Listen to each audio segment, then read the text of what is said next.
بسم اللہ الرحمن الرحیم۔ میں نے گناہوں میں ڈوبے لوگوں کو راتوں کو روتے دیکھا ہے اور نیکی کرنے والوں کو دوسروں پر ہنستے دیکھا ہے۔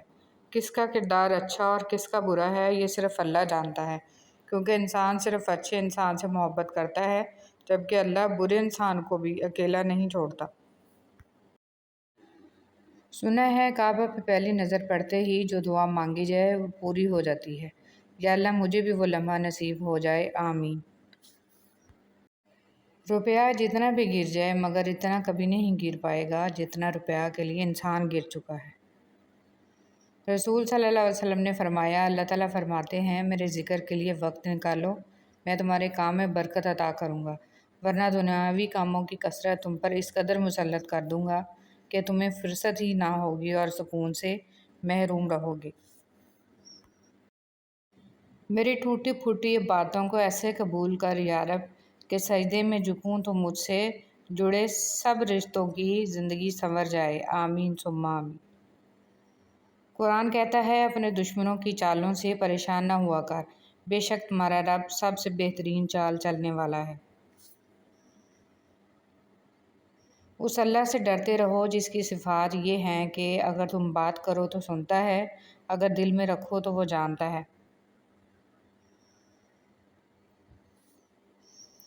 دو طرح کی محبت انسان کو غمگین نہیں کرتی، اللہ تعالیٰ سے محبت، اللہ تعالیٰ کے لیے کسی سے کی گئی محبت۔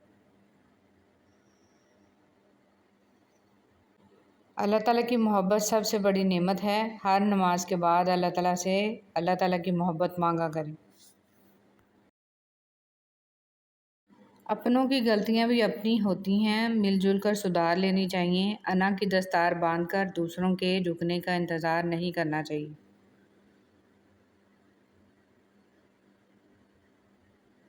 رسول صلی اللہ علیہ وسلم نے فرمایا، جو بھی مسلمان اپنے بھائی کے پس پشت اس کے لیے دعا مانگتا ہے تو فرشتہ کہتا ہے کہ تیرے لیے بھی اسی طرح ہو۔ رسول صلی اللہ علیہ وسلم نے ارشاد فرمایا، تم میرے بعد دنیاوی معاملات میں حق تلفی دیکھو تو صبر کیے رہنا یہاں تک کہ تم مجھ سے مل جاؤ اور تمہارے ملنے کا مقام حوض کوثر ہوگا۔ اللہ تعالیٰ سے تعلق تو ایسے ہونا چاہیے جیسے ماں سے ہوتا ہے، تھک جاؤ تو اس کی گود میں سر رکھ دو، پریشان ہو تو اس کی آغوش میں سر رکھ کر کہو مجھے تھپک، ماں تیری تھپک میں پتہ نہیں کیا جادو ہے کہ سارے دکھ دور ہو جاتے ہیں۔ بچپن سے یہی سنتا آیا ہوں کہ داڑھی رکھنا سنت ہے، پر میں نے کبھی کسی کو یہ کہتے نہیں سنا کہ سچ بولنا سنت ہے، وعدہ نبھانا سنت ہے، ہمسایوں کے حقوق کا خیال رکھنا سنت ہے، ناپ تول میں کمی بیشی نہ کرنا سنت ہے، کسی سے بدسلوکی نہ کرنا سنت ہے، خلق خدا کی خدمت کرنا سنت ہے۔ وہ تکلیف بھی رحمت ہے جو دل پہ گزرے اور ہمیں احساس دلائے کہ اللہ سے بڑھ کر کوئی ہمارا احساس نہیں کرتا۔ کیا اللہ تعالیٰ اپنے بندوں کو کافی نہیں؟ اللہ کا ذکر کرتے رہا کرو، چاہے گھر میں ہو یا راستے میں، کیونکہ جس چیز کے سامنے اللہ کا ذکر کرو گے، چاہے وہ پتھر، پھول، درخت یا کچھ بھی ہو، قیامت کے دن گواہی دے گی کہ یا اللہ تیرا یہ بندہ تیرے ذکر میں مشغول رہتا تھا۔ حدیث مبارک۔ خاتم المرسلین صلی اللہ علیہ وسلم نے فرمایا، اللہ تعالیٰ کو سب سے بڑھ کر محبوب بندے وہ ہیں جو لوگوں کے کام آنے والے ہیں۔ اللہ عز و جل کو سب سے زیادہ پسندیدہ عمل کسی مسلمان کو خوشی فراہم کرنا یا اس کی کوئی تکلیف دور کرنا یا اس کی بھوک مٹانا ہے۔ غضب کا نظارہ ہے اس عجیب سی دنیا کا، لوگ سب کچھ بٹورنے میں لگے ہیں خالی ہاتھ جانے کے لیے۔ ساری طاقت اللہ کے پاس ہے، اگر اللہ چاہے تو گھر میں بیٹھے نقصان پہنچا دے، اور جب وہ چاہتا ہے تو میدان جنگ سے بھی لوگ غازی بن کر لوٹتے ہیں۔ بے شک ساری طاقت اللہ کے پاس ہے، اس لیے بے خوف ہو کر اللہ۔ اکثر لوگ الفاظ اور خیالات کا ذخیرہ ہونے کے باوجود خاموش رہتے ہیں، کیونکہ وہ ان لوگوں سے بحث نہیں کرنا چاہتے جن سے پوری شدت سے محبت کرتے ہیں۔ برداشت بزدلی نہیں بلکہ زندگی کا ایک اہم اصول ہے، جس دل میں قوت برداشت ہے وہ کبھی بھی ہار نہیں سکتا۔ حضرت موسیٰ علیہ السلام کلیم اللہ تھے، روزانہ اپنے رب سے ہم کلام ہوتے تھے۔ ایک دن حکم ہوا، موسیٰ جاؤ اپنے سے کمتر کو تلاش کر کے لے آؤ۔ موسیٰ علیہ السلام نے حکم میں خدا سے ساری کائنات چھان ماری مگر اپنے سے کم کسی کو نہ پایا۔ شام کو خالی ہاتھ لوٹے۔ اللہ پاک نے فرمایا، اے موسیٰ، اگر آپ ایک بکری کے بچے کو ہی لے آتے تو ہم آپ کو نبوت سے محروم کر دیتے۔ کسی کو اپنے سے حقیر نہ سمجھو، کیونکہ اللہ نے ہر کسی میں کوئی نہ کوئی خوبی ضرور رکھی ہے۔ سبحان اللہ۔ بسم اللہ الرحمن الرحیم۔ اللہ کے لیے وقت نکالو، اللہ تمہاری زندگی سے پورا وقت نکال دے گا۔ روزانہ اس دنیا سے لوگوں کا رخصت ہوتے رہنا زندہ رہنے والوں کے لیے بہت بڑی نصیحت ہے۔ حرام اور حلال پر کوئی لیبل نہیں لگا ہوتا، ان میں جو چیز فرق کرواتی ہے وہ خوف خدا ہے۔ اگر کوئی چیز تقدیر میں نہیں بھی لکھی تو پھر بھی دعا ضرور کرنی چاہیے، کیونکہ تقدیر کے سامنے ہم بے بس ہیں، تقدیر لکھنے والا تو بے بس نہیں ہے۔ حضور پاک صلی اللہ علیہ وسلم نے فرمایا، ایک روز حضرت جبرائیل علیہ السلام آپ حضور صلی اللہ علیہ وسلم کے پاس آئے اور کہا، میں دنیا کے سارے درختوں کے پتے گن سکتا ہوں، پانی کے قطرے اور ریت کے سارے ذرے گن سکتا ہوں، لیکن اس شخص پر اللہ تعالیٰ کی رحمتوں کی تعداد نہیں گن سکتا جو آپ صلی اللہ علیہ وسلم پر درود بھیجتا رہے۔ جب کوئی آزمائش شروع ہوتی ہے تو اس وقت تک ختم نہیں ہوتی جب تک اس سبق کو سیکھا نہ جائے جو اس میں پوشیدہ ہے۔ اپنے جذبات کو اپنے اندر رکھنا سیکھیں، کوئی توجہ نہ دے تو توجہ کی بھیک نہ مانگیں، کوئی بات نہ کرے تو 10 قدم پیچھے ہٹ جائیں۔ یہ دنیا آپ کے محض جذبات کو آپ کے منہ پر مارنے میں ماہر ہے، اس لیے اپنے آپ کے ساتھ خوش رہنا سیکھیں۔ سجدوں میں گرنے سے پہلے ان لوگوں کو گلے لگائیں جو آپ کی وجہ سے اذیت میں ہیں، کیونکہ دل آزاریاں معاف نہیں ہوتی۔ دنیا دار جس مقام پر بیزار ہوتا ہے، مومن اس مقام پر صبر کرتا ہے، اور مومن جس مقام پر صبر کرتا ہے، مقرب اس مقام پر شکر کرتا ہے، کیونکہ یہی مقام وصال حق کا مقام ہے۔ یا اللہ رحم فرما، ساری کی ساری چالاکیاں اور ہوشیاریاں صرف دنیا میں ہی ہیں۔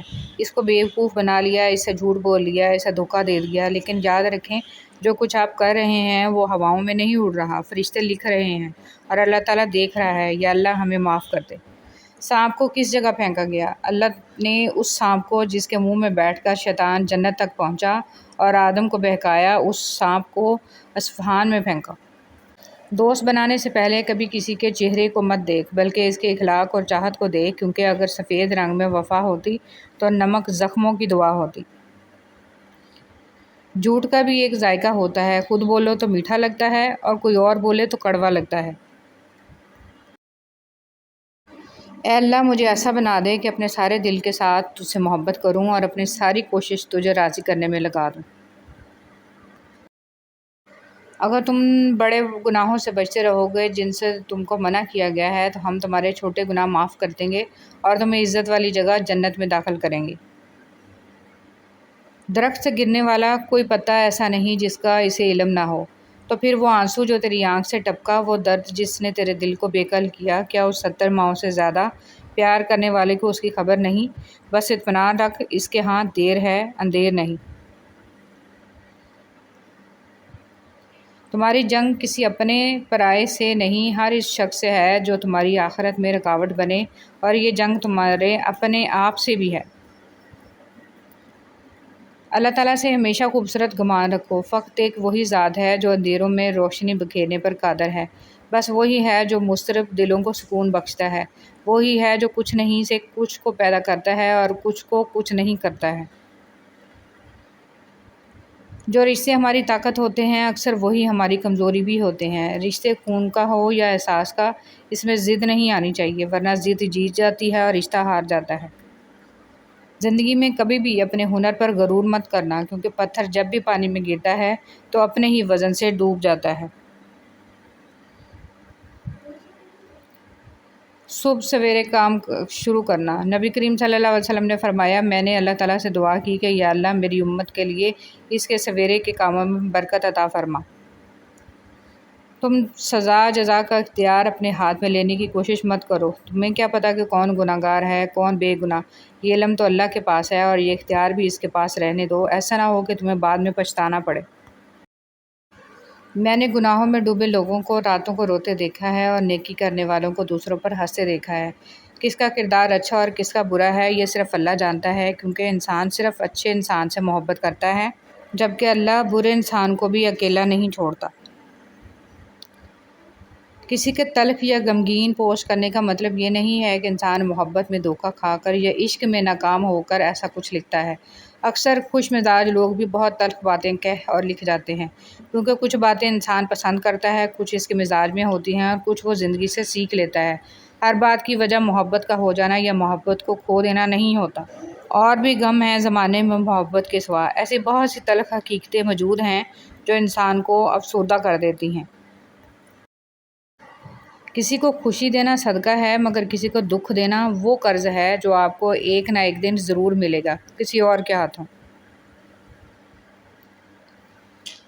لوگ توڑتے ہی چلے گئے، میں صبر کرتی ہی رہی، اور پھر اللہ نے مجھے میرے صبر کا صلہ دے دیا۔